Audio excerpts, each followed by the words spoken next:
Hey everyone, this is your 90-second update for Doge. So far, looking pretty good. This is up 20% in the last month, guys, so we've had some good returns on Dogecoin. What we're all waiting for right now, obviously, is this big boom so we can go to all-time highs, hopefully reaching $1 and beyond. Now, we have a little bit of a resistance as we go up higher and higher and higher. I think we're due for a boom pretty soon. We have seen whales start to play around with Dogecoin a little bit more than they have. The past few months, they haven't been doing much with Dogecoin. They've kind of just pumping it up just to let it drop back down. And right now it's starting to hold a little bit longer, which has been great for Dogecoin.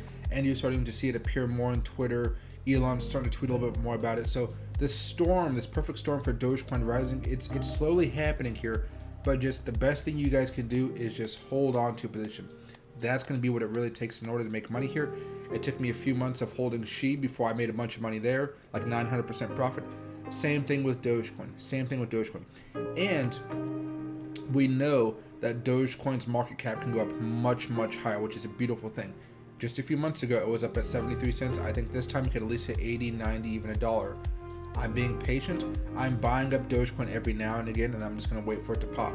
Patience is key for this play, just like it was patience that went out with SHI.